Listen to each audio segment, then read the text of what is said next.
It was mid-morning on Wednesday, and I was sitting in my car in front of the Piccolo Motel, eagerly awaiting the arrival of my wife. We had been living together for over 3 years. By noon, she was supposed to meet Glenn Eam, her former school friend whom I also knew well, in room 145. It struck me that Glenn had been a close friend of mine until recently. It's funny how things work out, isn't it? Ellie was supposed to be my wife, wasn't she?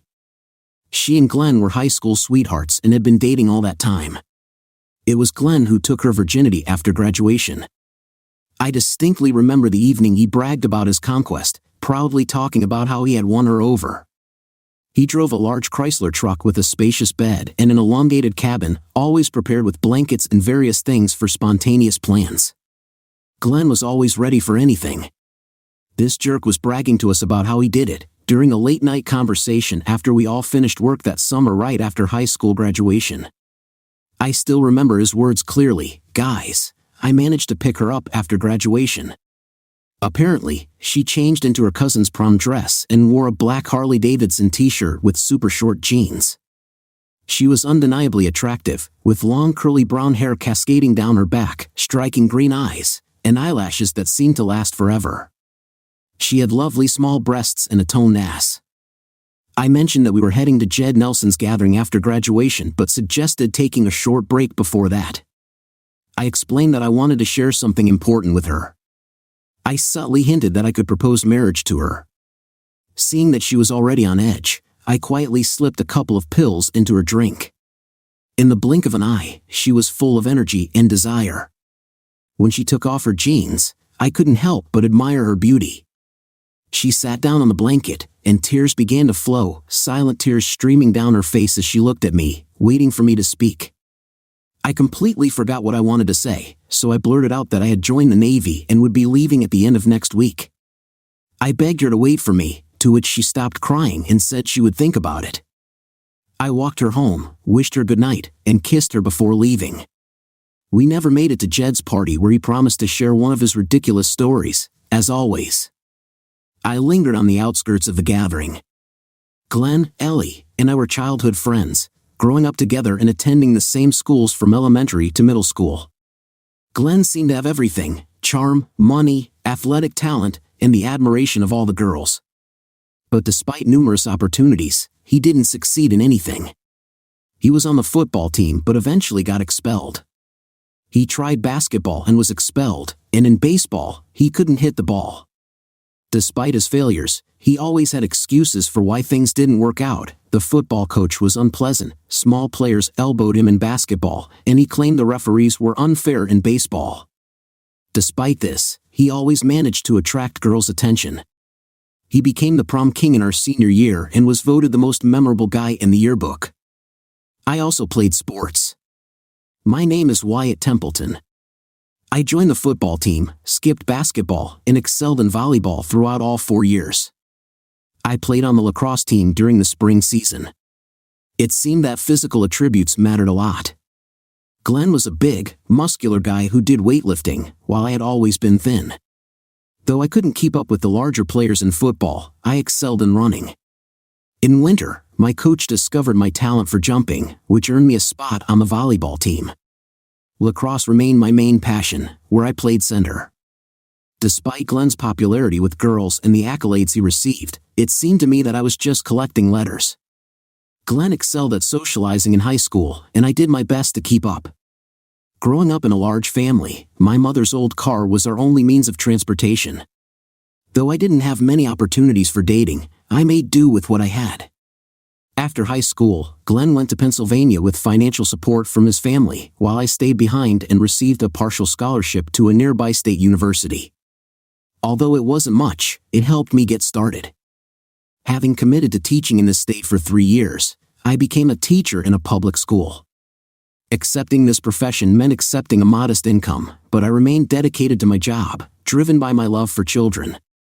Meanwhile, Glenn continued to pursue higher education at the University of Pennsylvania and eventually landed a lucrative position at one of the city's well-known law firms. He boasted of his considerable income, far exceeding mine. When I looked at my watch, I saw that it was already 11:40 p.m., and the end of the working day was approaching. I was determined to find out if I had a wife and family, no matter what it cost me. This situation upset and disappointed me. Glenn went to Pennsylvania, and I stayed at home. I've always had feelings for Ellie, also known as Ellie Colleen Templeton, formerly Cochran. Ellie graduated from high school and continued her studies at the community college, focusing on computer programming and software. I've never been able to grasp these concepts. Computers are like cars to me. I understand the basics but nothing more. I have enough practicality to step back if I encounter something unfavorable. Despite studying plenty of car maintenance materials, I treat them the same as plumbing. Attempting to fix them only leads to more problems. When we first moved into our house, Ellie needed a new dishwasher, sink, and countertop. After studying and purchasing the necessary equipment, I decided to install everything myself. Everything seemed straightforward, but I encountered difficulties. I was determined to fix the leaking copper tube, but no matter what I did, it wouldn't stop. Ellie called her father for help. He arrived and quickly fixed the problem. I remember him patting me on the shoulder and complimenting my efforts. Ellie made coffee, and we all sat down at the table to enjoy a cup. She expressed pride that I had tried to solve the problem, though I felt foolish for not being able to do it myself. I appreciated the praise. It lifted my spirits. Meanwhile, Glenn was studying in Pennsylvania. He earned a reputation for himself, became the president of the fraternity, and a devoted fan of the Nittany Lions. I also made a name for myself by consistently making the dean's list every semester after my freshman year while managing part-time work for a year. Glenn returned home every summer, using his vacations to surf and socialize with numerous women on the beach. Meanwhile, I focused on mustering the courage to ask Ellie out during the summer break between freshman and sophomore years. We had been close friends since childhood, always talking and chatting. I've had feelings for her for as long as I can remember. There was a moment in high school when I kissed her, and she blushed. I felt both elation and horror. Kissing Ellie Cochran was a huge achievement. She kissed me back but asked me not to tell Glenn, which disappointed me. I nearly confessed my love for her until she made me promise not to say anything. It was a moment when I almost made a rash decision, but in the end, I restrained myself. Can you believe how foolish I was?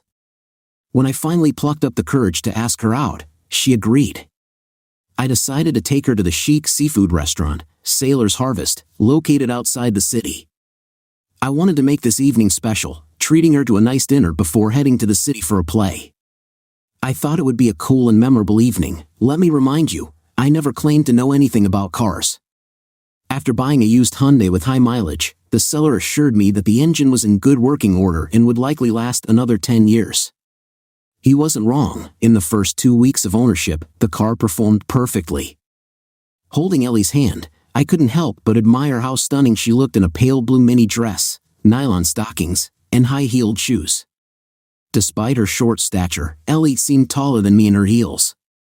Although I initially felt awkward, I soon found myself captivated by her presence. I've always felt awkward around Ellie. I can chat endlessly on various topics, but whenever I found myself beside Ellie, it was difficult to finish a sentence. Her big green eyes mesmerized me, leaving me speechless when she smiled. When I went to her door and spoke to her parents while Ellie packed, I felt their approval. I walked her to her car, helped her inside, and we set off. However, about 2/3 of the way to the restaurant, my newly purchased Hyundai suddenly stalled, leaving us in a difficult situation. I opened the hood, got out of the car, and looked underneath, but confusion froze me. I had no idea what caused the problem. Ellie joined me, smiling sympathetically. I had dinner and show tickets booked, but the car chose to break down at the worst possible moment. Feeling frustrated, I glanced back at the car. Ellie reached into her purse, took out her phone, and called her father for help. He arrived about 30 minutes later, attached an old tire to the front of his car, and pushed us towards their house. I was sitting alone in my car, driving, while he pushed. Ellie rode in her father's car. I felt like I was stuck between two pieces of bread. We went back to Ellie's house and had a barbecue with her parents and younger brother. Later, we watched an old movie on TV. When Robert Redford kissed Jane Fonda, Ellie mentioned that she had already watched the play Cats. Glenn had taken her to New York to see a Broadway show, marking an important date with Ellie. Looking at my watch again, I saw that it was already 11:45 p.m. I thought about my actions, wondering why I was in this situation.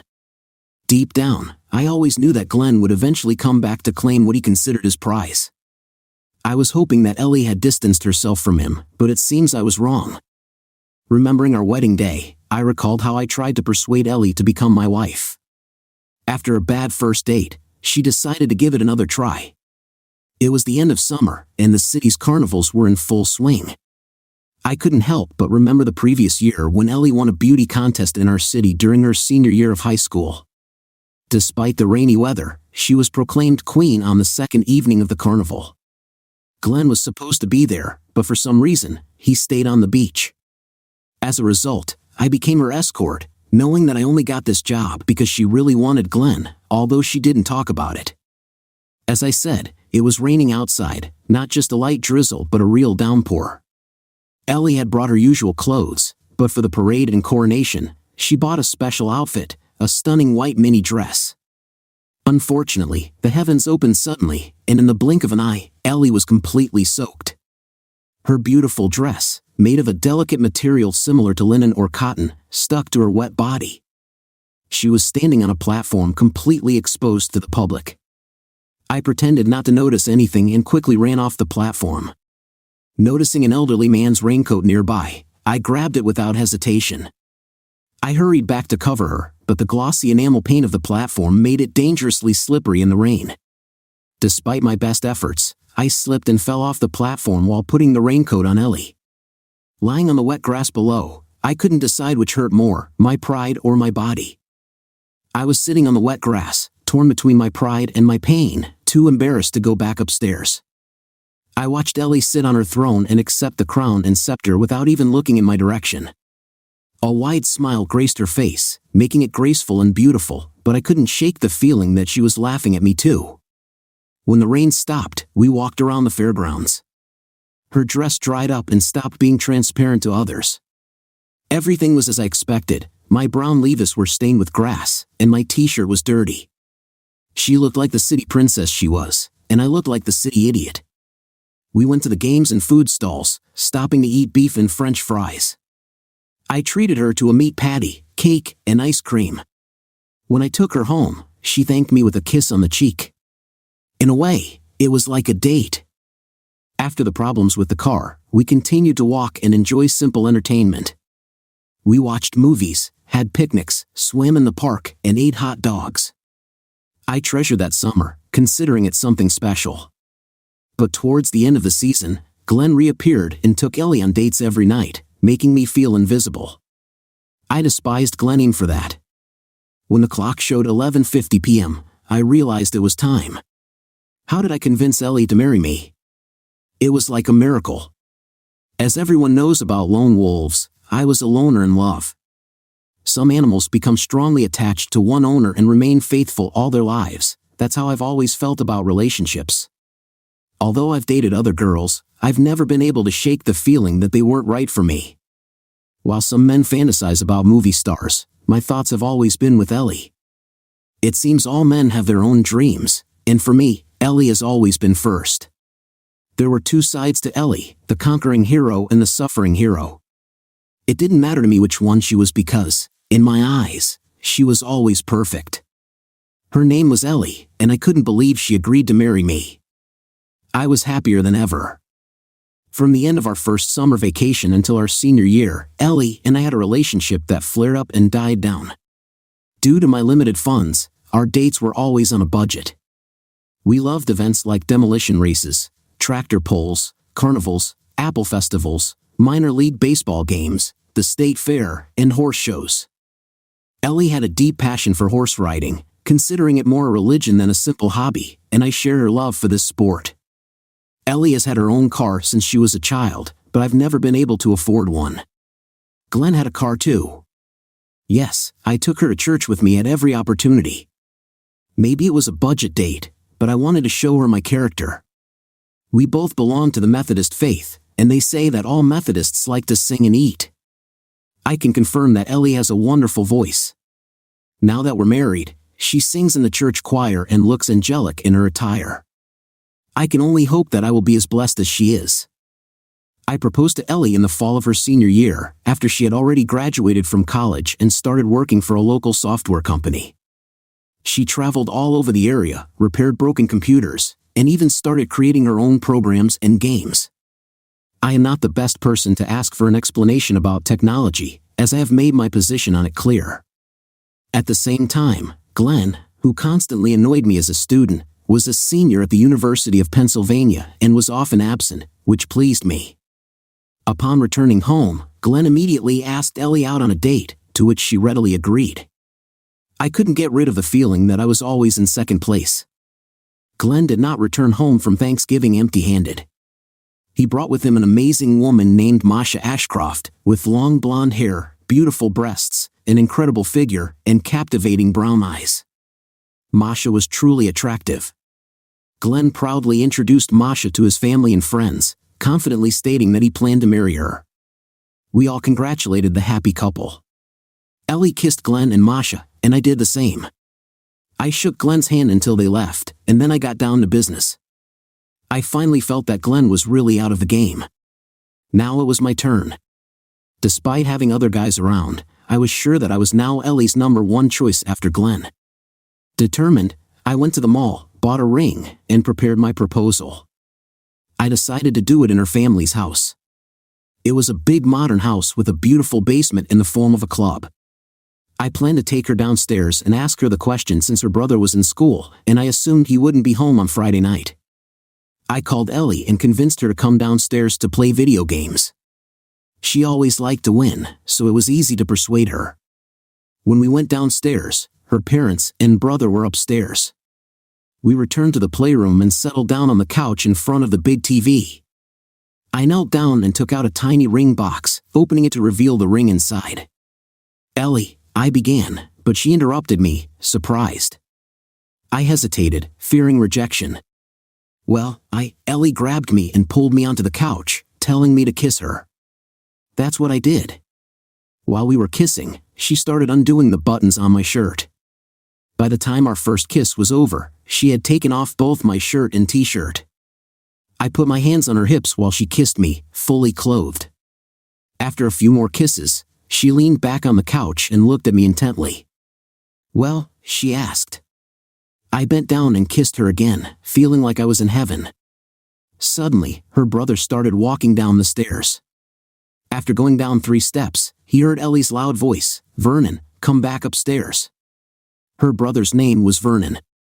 Then her father's voice sounded even louder, "Vernon, come back."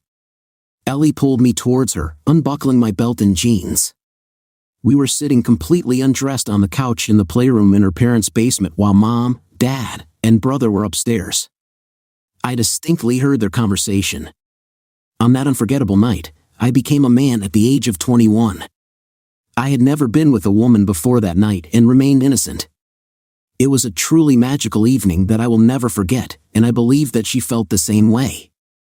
We walked slowly together, exchanging kisses, hugs, and touches. Gradually, we began to explore each other's bodies with our hands and then with our lips. Although I knew she was not innocent, that evening she managed to convince me otherwise. Looking back, I realized that she may have been as nervous as I was. In literature, this is often called contact, but I wanted to call it something else. For me, it was love, pure, sincere, unconditional love. Ellie whispered softly in my ear, expressing her desire for me to make her feel like a woman. I wondered if she could somehow read my mind. When we lay together, our bodies intertwined, we just snuggled up to each other. I showered kisses on her face and head, and she caressed my body with gentle hands. After a while, we both sat up. Ellie's expression turned serious, and she asked to see the ring. I found my trousers, took the ring out of the box, and handed it to her. She held out her left hand, or at least I think it was her left hand, and told me to put the ring on her finger. When I did this, I couldn't help but notice that the diamond, although small, just over a quarter of a carat, seemed to shimmer and shine in the soft light of the table lamp. She examined her hand, then looked at me, and I decided that this was the end of our relationship. She explained that no one else exists for us. I was puzzled and asked for clarification. She looked at me sternly and stressed that now it would be just the two of us without outsiders. I realized that she was the only one for me all this time. I expressed my feelings to her, admitting that she was my everything. She smiled back. I had the same feeling. I didn't quite understand what she meant when she said for her too. Even now, I'm still not sure. After getting dressed, we went upstairs to her parents. Ellie proudly showed them the ring, but their reaction was more relieved than joyful. I used to think I knew why, but now I'm not sure. And that was the beginning of everything. Ellie and I had officially become a couple, and we were proud to share this news with our friends, who admired her ring. Everyone, including Glenn, was delighted for us. A magical moment happened in November when we were young, madly in love, and unaware of possible problems. She had a solid job that allowed her to work remotely, and I was doing well in my studies, specializing in mathematics and education. Thanks to the exceptional math teachers and my strong academic and athletic background, getting a teaching position in the district was an easy task. Our wedding was scheduled for June, but soon there was a slight hitch. If two lovers regularly make love without protection, pregnancy is an inevitable consequence of this. In mid-January, we found out that we were expecting a baby, and this forced us to postpone the wedding to March. Our daughter Jenny was born in July, around the same time I started working as a math teacher at a county high school. In addition, I was asked to help with the preparation of the girls' soccer team at this school. When I looked at my watch, it read 11:55 p.m. It won't be long before my world, filled with dreams and fantasies of a blissful future, will be destroyed. My Ellie will soon come face to face with Mr. Big Shot Glenn Evers. I read her letters and knew that she was waiting for him. These letters were driving me crazy. Why did she leave her email open? Why didn't she protect it with a password? She had secret accounts and passwords that I didn't know anything about. This shouldn't have happened. Did she leave them open on purpose? Did she want me to understand? Was she really that unhappy with me?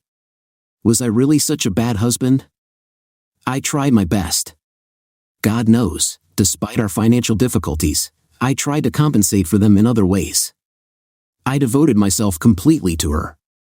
I assured her of my love every day. I tried to give her everything that money couldn't buy. Was it our closeness? I consider myself a good partner, but I have no other experience to compare it with. Ellie is the only woman I've ever been with. I'm not kidding. Ellie is the one I love the most. I have never harmed her or done anything to embarrass her. I always try to be strong and gentle with her at the same time.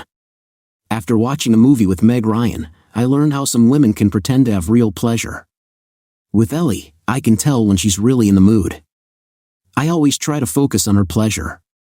There were times when she was not in the mood to make love, for example when she was stressed because of Jenny and Craig, who was born 3 years after our daughter. Or when her back hurt. At such moments, I gave her a massage to ease her discomfort. I like giving her a back massage. I feel a connection between us. She means everything to me, and I pray that nothing will change that. Am I really not coping with the role of a father? Jenny is already 3 years old, and Craig is just a baby. Of course, I can sometimes raise my voice as all men do, but I do my best to be near my children.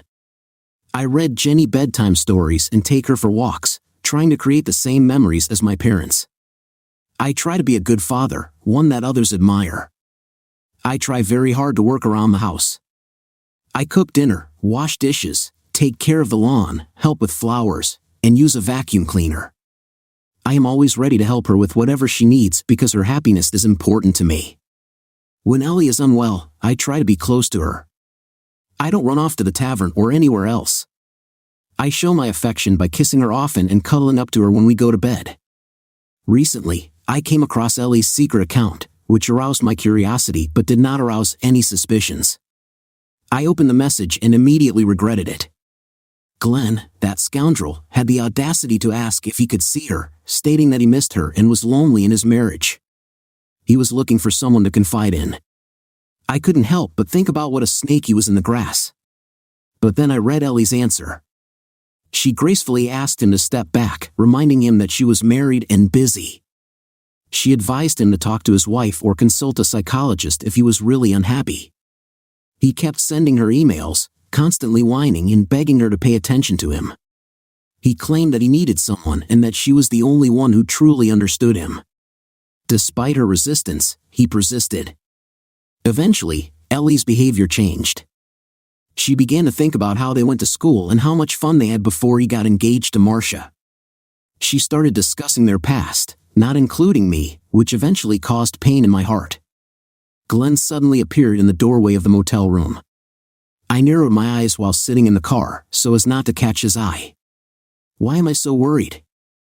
I'm just across the street in the parking lot, watching him closely. I noticed how he looked around before entering room 45. He went out for a moment, then took out his cell phone and called. I suspected that he was talking to Ellie, informing her of his whereabouts. Panic seized me. I was afraid that my life was unfolding before my eyes. I prayed that Ellie wouldn't come. Why was I so worried? I saw the email she sent and it was clear how excited she was about it. She had already shown signs of betrayal, whether in her actions or just in her thoughts. If she doesn't do it today, she'll probably do it in the future. It's hard to read her words on the screen, but seeing it in reality is even more heartbreaking. It's almost noon now and that moment is approaching.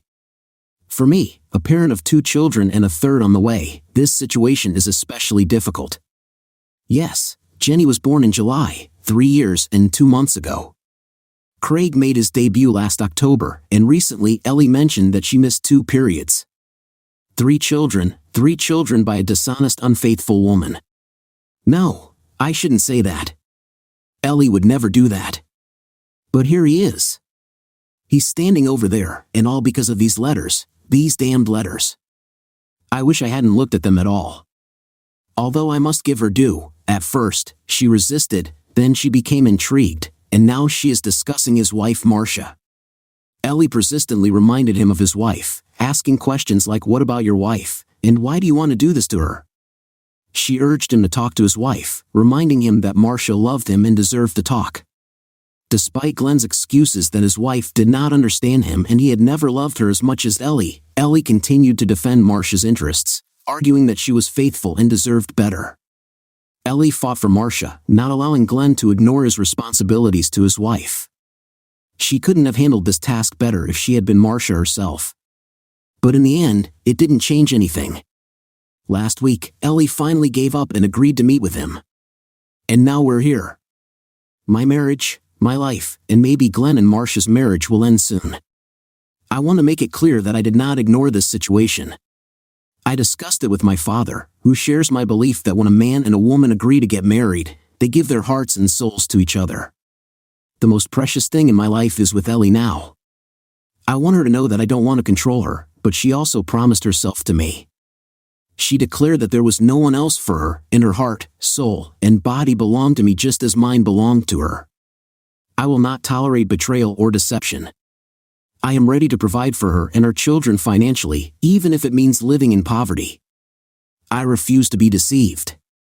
Looking at my watch, I saw that it was already 12:15 p.m. Glenn has already come to the door 3 times.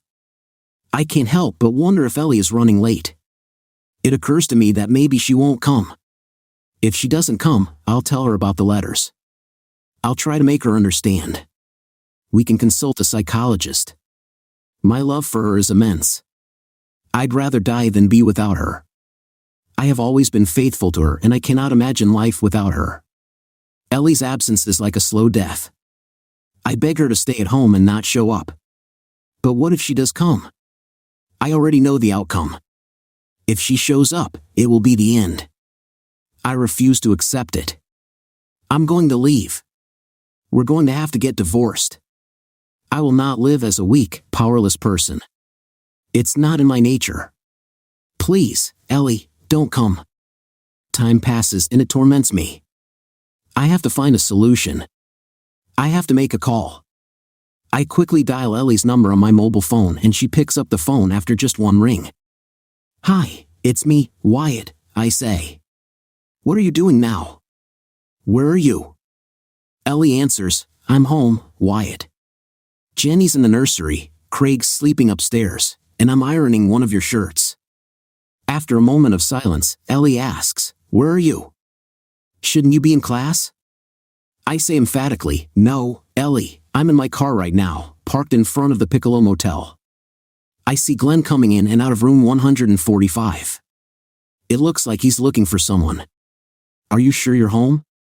There's a brief pause on the line before Ellie replies, Yes, I'm home, Wyatt.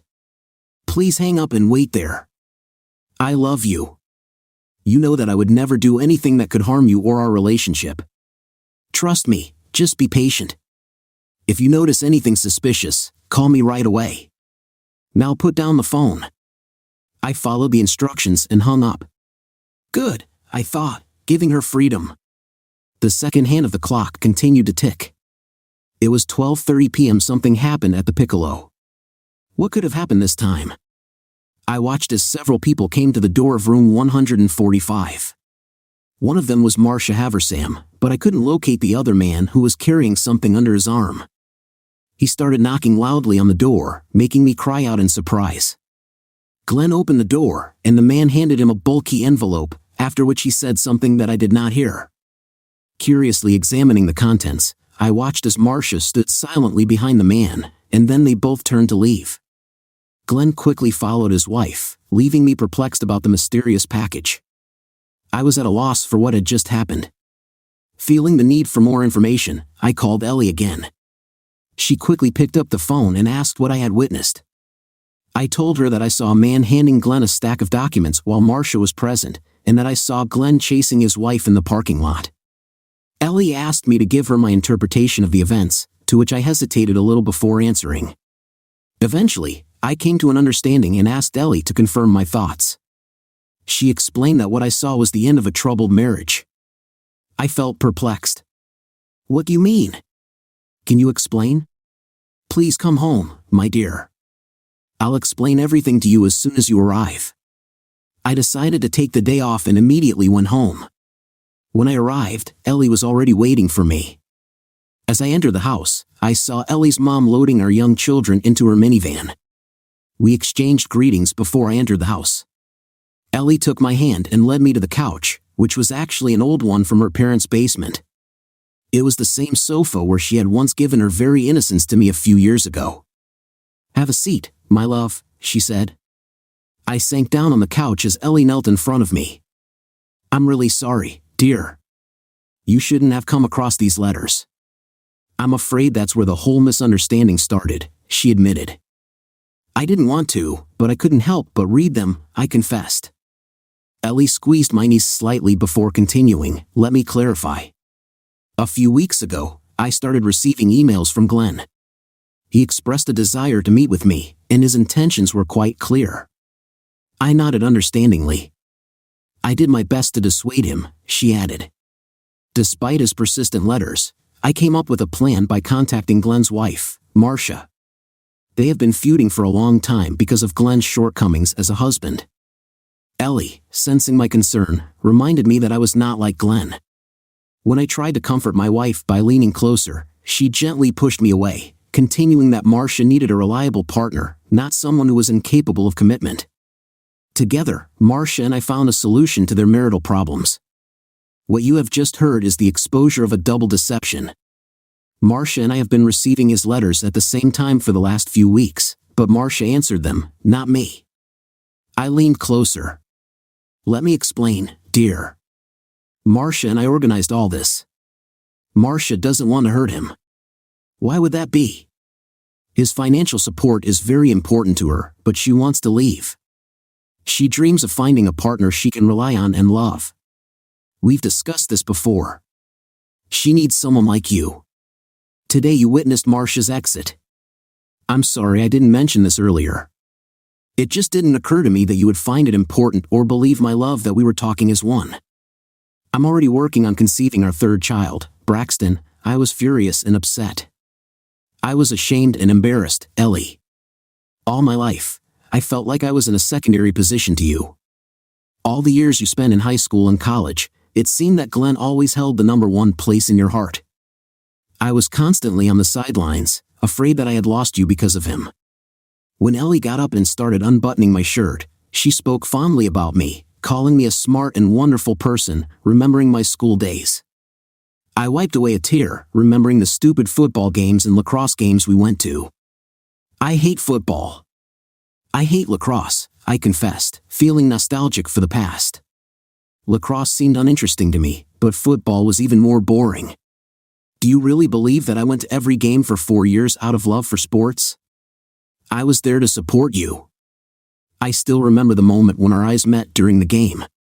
Haven't I always been watching you? I held back my tears and nodded in agreement. Yes, I guess so, I replied. Ellie went on to recall our first official date. You organized everything flawlessly, a wonderful restaurant, tickets to the cat show, everything was as it should be. When your car suddenly stopped, my heart ached. I wanted to hug you because you looked so vulnerable at that moment. My father admired your willingness to accept his help, understanding the emotions raging in me. Stroking my cheek, Ellie said softly, "You were wrong, Wyatt. I've always loved you. You've always been in first place for me. Do you remember carnivals? Do you remember when I was crowned queen of our city? You were both brave and awkward. You tried to give me a raincoat, but you ended up falling off the stage. It was silly but charming. Every girl in town wanted you, but only I was lucky. What about you and Glenn at the prom?" Ellie pulled off both of my shirts and unbuttoned my trousers. "Do you remember that you were there the night I lost my virginity? It was on this very couch, Wyatt. It's always been you, no one else." I moved over to help her take off her pants. "Your parents were at home that night. What kind of event was that, Wyatt? Do you remember the night you gave me the ring?" She raised her left hand, and I nodded back. "Do you remember the look on my parents' faces, Wyatt?" "Yes, I remember," I replied. They were full of joy. It was a mixture of happiness and relief. "We've all been looking forward to your return for 3 years now since you left for college. My parents and I have been discussing this for a while. It seemed like I would have to ask you to do it myself, but in the end, you took the initiative. When my brother started down the stairs, they realized he was not paying attention and quickly intervened. Wyatt, my feelings for you have always been strong, starting from elementary school, middle school, high school, and even when you left for college. But, Wyatt, your actions have often been puzzling. So, what's the plan now?" I asked. Ellie leaned back in her chair and replied, "As soon as I'm done here, we'll go upstairs, make love, get dressed, and then we'll go to my parents for dinner with chili. After that, we will live happily ever after. That's the plan." Story 2. I always considered my wife, Judith, a true gift of fate. I loved her madly and believed she would always be with me. I never doubted that. We had a beautiful, young, and harmonious family, raising our 5-year-old daughter, Sandra. Sandra was a genuine miracle. When she was born, I became the happiest person in the world. Money wasn't always sufficient, but Judith and I tried to expand our financial possibilities. I worked in plastic production, with expertise in the equipment and its configuration. Various orders came to the production, requiring me to set up the machinery for the correct shape and size. The quality of large batches of plastic products depended on me. I enjoyed my work, and as time passed, I began to earn quite well since the number of orders increased and the production expanded. As for my wife, Judith worked as a choreographer. She adored dancing and worked with both children and adults, creating excellent dance productions. Judith loved this creative work, being very graceful herself. I enjoyed watching Judith dance. She simply mesmerized me with her movements. At the time, we lived in a small house my father helped build. My father, a builder, had many acquaintances in the field, and he managed to obtain construction materials at a very favorable price. After some time, all the work was completed, and we moved into this cozy nest. We spent wonderful evenings here, and I took pride in what I had.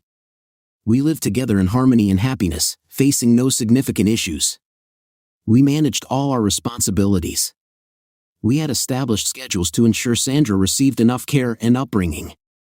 Additionally, my parents provided tremendous support, often taking Sandra to stay with them for a couple of days. On those days, Judith and I could be alone or deal with our affairs. I believed that my family was my fortress, and nothing and no one could change or disrupt that. But one day, a situation changed absolutely everything. I couldn't even imagine how everything would soon transform. It was an ordinary quiet evening. Our daughter was at my parents' house, and Judith and I decided to go to the cinema for a late-night romantic movie. When the film ended, we were leisurely returning home. It was dark, and my car's lights suddenly went out. Both the headlights and all the indicators just went out. We pulled off the road and ventured a bit into a strip of forest where there was a spacious clearing. It would be convenient for me to inspect the car without obstructing the road.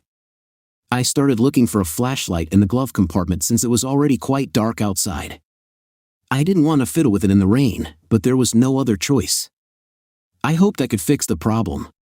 At that moment, I heard screeching brakes. A large vehicle stopped not far from us. Suddenly, the rear doors of the vehicle opened, and someone pushed a body out of the car, which fell and rolled into the ditch. I told Judith to stay quiet. Clearly, a crime was taking place, and I didn't want these frightening people to notice us. Judith and I hushed, observing. Fortunately, the vehicle quickly drove away. I managed to fix the problem quickly. I once had a similar issue, and I hoped I could handle it again this time. I found a wire with a poor connection that had oxidized. I should have replaced it a long time ago, but I kept putting it off. I cleaned and secured the connection, and everything worked. I quickly jumped into the car, started the engine, and we exchanged glances with Judith. We both saw the body rolling into the ditch. We couldn't ignore it. What if the person was still alive? What if we could still help him? I instructed Judith to stay in the car and went to the spot. I found a man who was barely breathing. He lay in a puddle and couldn't move. It was necessary to take action. His side was bloodied. Apparently, he had been stabbed. He was almost unconscious. The puddle was rapidly filling with water. If he didn't succumb to blood loss, he would drown. I pulled the man out of the pit and dragged him to the car. I laid him on the rear seat and rushed to the hospital. In the end, the man was saved despite being an elderly person who had lost a lot of blood. He turned out to be Henry Seamus, the owner of a quite popular nightclub. He didn't share something with his competitors who decided to get rid of him. But thanks to me and Judith, this old man got a second chance at life. Some time passed. I returned home and saw an unfamiliar car near our house. I walked in and found Henry. "James, hi. Finally, you're here. I could barely find you, my saviors. I want to personally thank you now that I've finally recovered," said Henry. "Thanks, Henry. No need for thanks. We just did what needed to be done." "No, James, I owe you my life now. Those bastards from the construction business wanted to remove me from their path, but now I'll be more careful, and they won't succeed. But let's not dwell on that. I'm just very grateful to you, and I sincerely want to express my gratitude. While you were away, James, I talked to Judith. It turns out she's a very talented choreographer, and I must give her the opportunity to participate in an amazing show. I'm sure everything will go just great.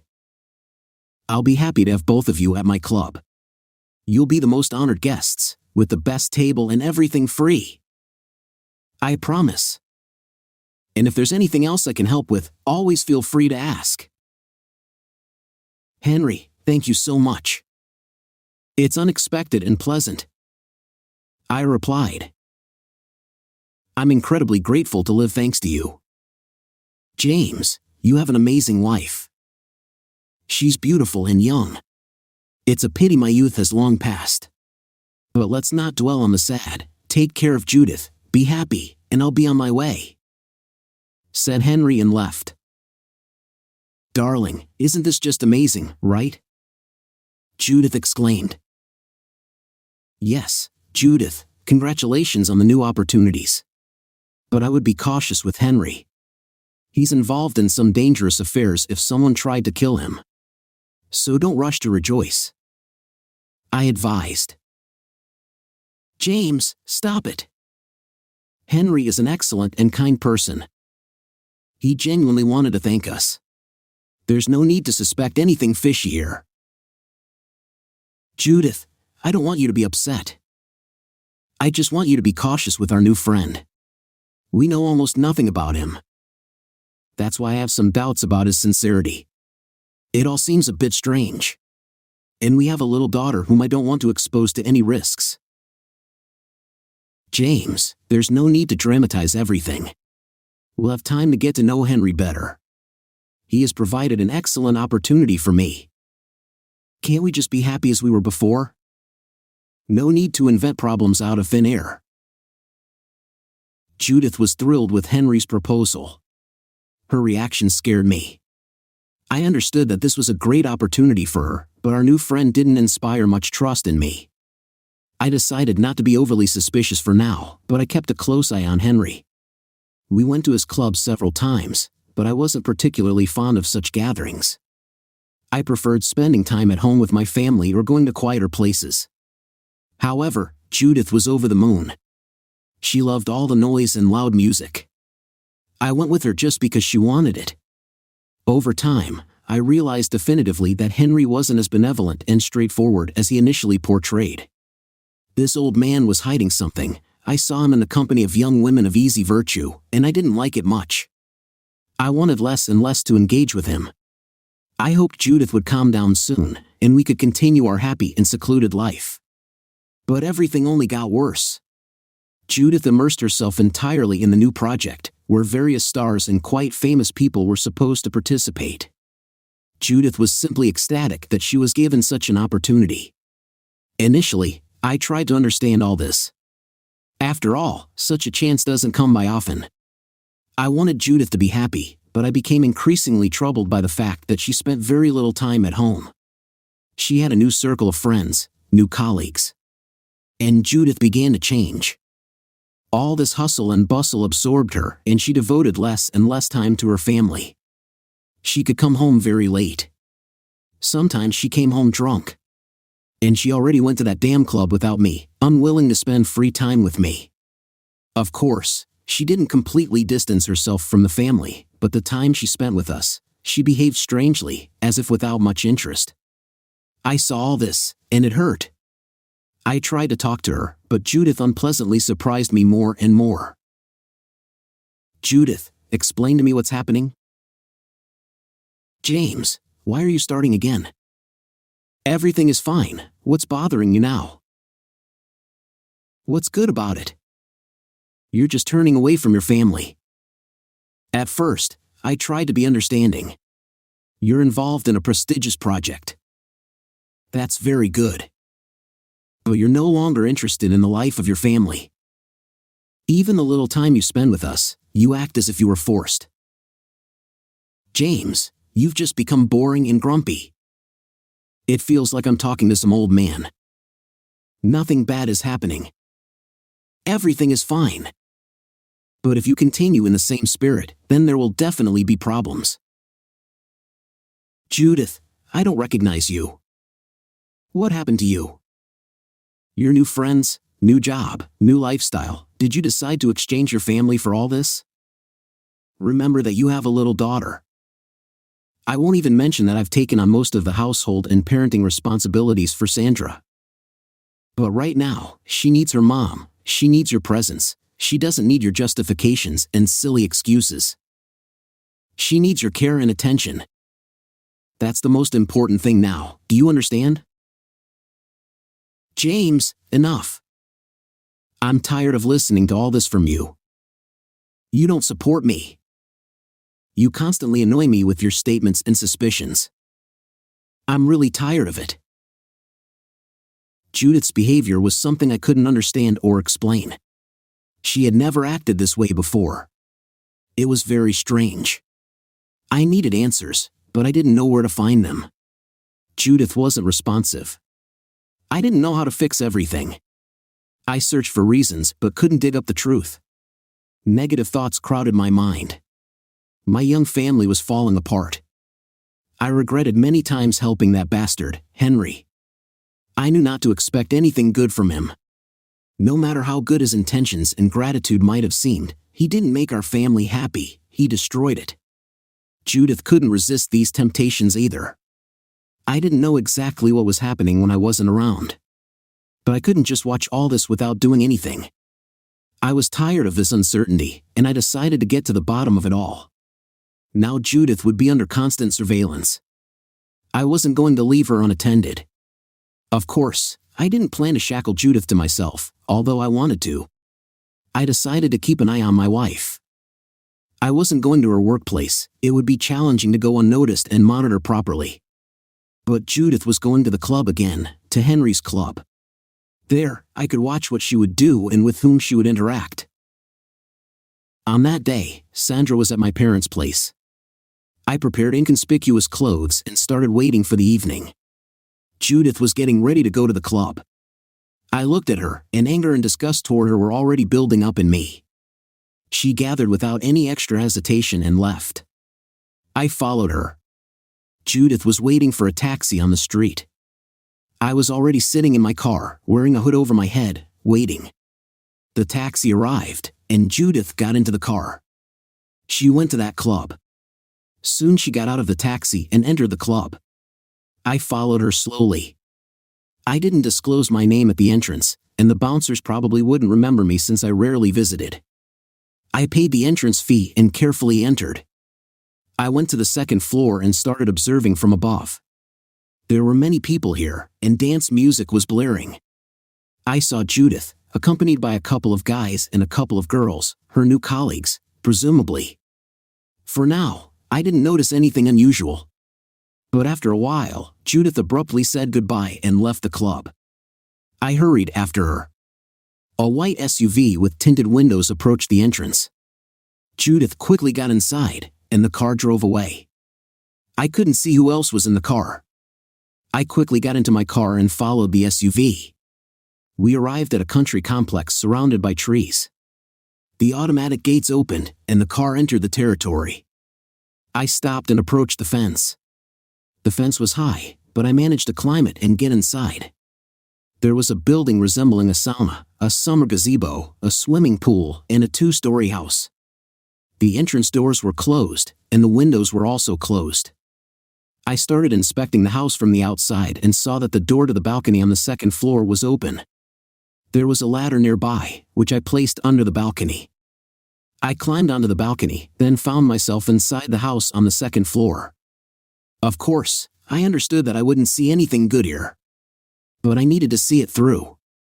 I walked through the second floor corridor and saw the staircase. I descended to the first floor and heard some sounds from one of the rooms. I approached the room, pressed my ear to the door, and clearly heard someone. I wasn't going to be quiet and careful anymore. I stepped back a bit from the door and kicked it with all my might. The door swung open, and I saw my wife on the bed, lying completely naked in a provocative pose, waiting for her lover. "You shameless scum!" I yelled and slapped that bitch, and she rolled off the bed and fell. In the same room, there was a bathroom.